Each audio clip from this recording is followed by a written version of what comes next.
Welcome to SafeSoft Solutions MarketDialer demonstration on how to check the number of times a list has been called and how to know when to reset it and when it's been exhausted. So if you've been with me in previous demonstrations, I spoke about this.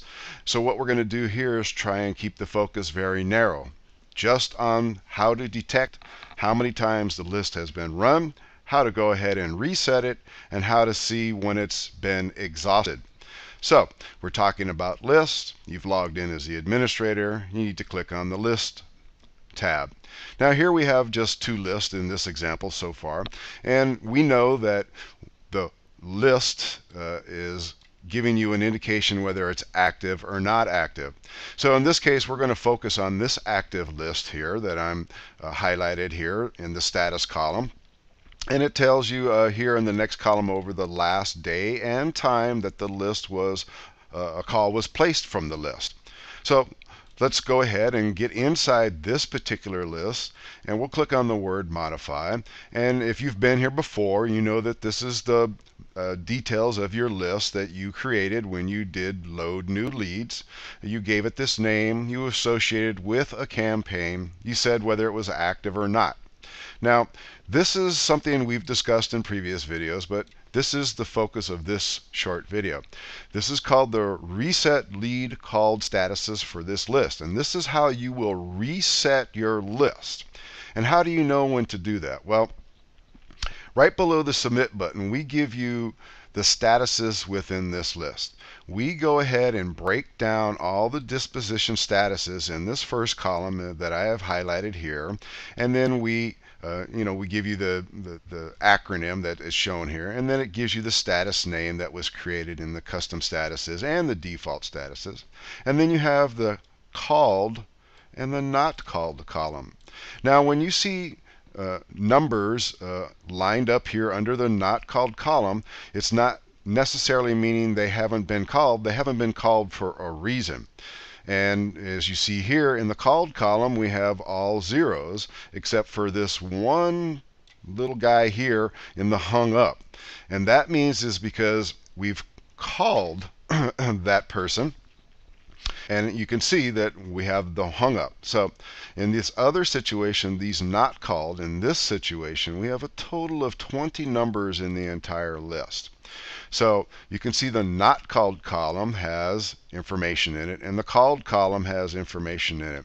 And what's happened in this situation, the last time this list was run, or numbers were called from it, it only had one available number that could be called, and it was then faced with a disposition by an agent as a hung up. Now, I know that because if I scroll down, we give you what's called the called counts within this list. Now, if you've been with me in previous segments, we've explained to you about the lead filter in your campaign. The lead filter will allow you to run your list up to 8 times. It is set to 5 by default, but you can bump it up to 8. So when you're at the 8th run, as is indicated here, your first, your second, your third, your fourth, your fifth, your sixth, your seventh, the 8th, right? We keep track of how many times this list has been reset, as in this example. So you see here that 1, 2, 3, 4, 5, 6, 7, 8 has been noted. So what we're going to do is we're going to reset the list one more time using this feature, reset lead called statuses for this list. So that's pretty easy to do. You just say yes and click submit. Now you'll notice that what happened here is the called and the not called columns actually did change. Remember, in that called column we had 1 in the hung up field. It is now set to 0, and it's been sent over to the right hand side, or the not called column, and that means that this number can now be called again. Now, I say that because if you look at some of these other dispositions, we're not going to call some of these back ever again. And that's based on the dial statuses within your campaign. As an example, we're not going to call back blocked calls in this situation. Now we have 4 bilinguals that we potentially could call or even reassign to a bilingual agent as an example. But in this situation, the bilingual dial status is not in the campaign for it to be dialed back. So it has not been called and will not be called until that dial status has been added to the campaign. So let me just go on down the list. We're not going to call back duplicates. This sent email is a personal one. We're not going to call that one back. We've labeled this, or an agent, I should say, has labeled this as a fax. We're not going to call those ones back. Now we have one hung up that can be called back because that is typically a default dial status. You want to call back people that have hung up on the agent, or the agent has labeled as hung up. You want the opportunity to call this prospect back. We are not going to call back not interested. Requested information is a personal grouping, so we're not going to call that one back unless, remember, we add these back into the campaign dial statuses. A sale, same thing, not going to call it back. We updated a customer, that's a personal grouped category, not going to call that back again unless we add it as a dial status. And wrong number is typically a trashable. We're not going to call what agents have labeled as a wrong number. The prospect has said you've got the wrong number and the agent dispositioned it as such. So then we give you a subtotal and grand total.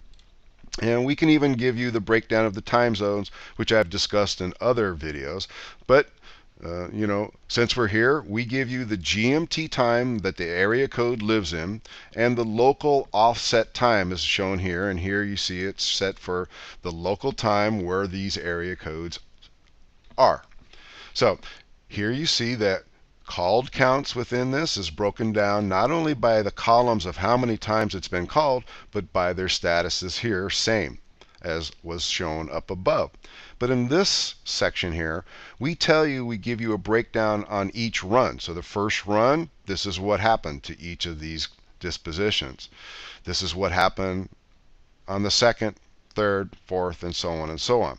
Now you see that it has a total of 20 numbers. Well, there are some statuses that we don't show you here, and those are ones that are going to be like dropped calls. If the dialer dropped the call because the agent could not accept the call because they were on the line, your dial level was 3, so we were dialing 3 numbers at a time, but the agent can only speak to one prospect, so 2 other calls were dropped. So we're not going to show that here, but it will be included in the dialable leads summary in your campaign. So you can go back to your campaign.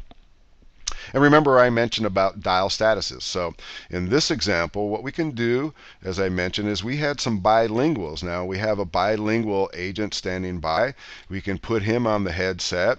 We can add the bilingual to our dial statuses, go down and click submit. And now what will happen is this will change, and it should now show us that we have, see, more leads that can be dialed. We had 1 that showed here, and now we just added those 4 bilinguals, so we have 5 more leads that can be called. So let's go back to the list and show you that, how it looks. So you can see from many different places certain things about the activity of a campaign in a list. So here we are back at the list, and you see now that what we've done is we've added those 4 bilinguals back into the list. And now in the next run of this, the agent will now encounter those 4 bilinguals. When they click submit, what will happen is on the admin side, we're starting to dial the numbers already, and as soon as the prospect picks up, here we have a prospect on the line, and you can see that they have picked up. The call control buttons have turned to color. We can hang up on the customer and disposition it again as we called and spoke to them. And yes, they're bilingual, but in this situation, they were not interested. So off we go. We're on resume mode. We're waiting for the next call. It's coming in. Here comes the next call of a bilingual prospect. We've got them on the line. They hung up, so on and so forth.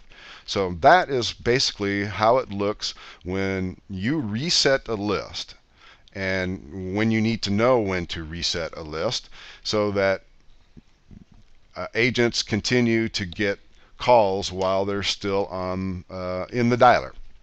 So that will conclude this segment on how to check the number of times a list has been called and how to reset it. And again, let me just state at the end of this to keep in mind that what you need to pay attention to is the lead filter here. We set it to 5 by default. You can bump it up to 8, and that will tell you that what's considered 8 runs is what we considered an exhausted list. You've called these people 8 times, but you do have the option to call and speak to your account executive and speak to them about how you could get this option of no lead filter, meaning you want to call this list as many times as you think is necessary to reach your prospects or to get the most out of your lead list. So that concludes this segment on how to check the number of times a list has been called and how to reset your list. Thank you.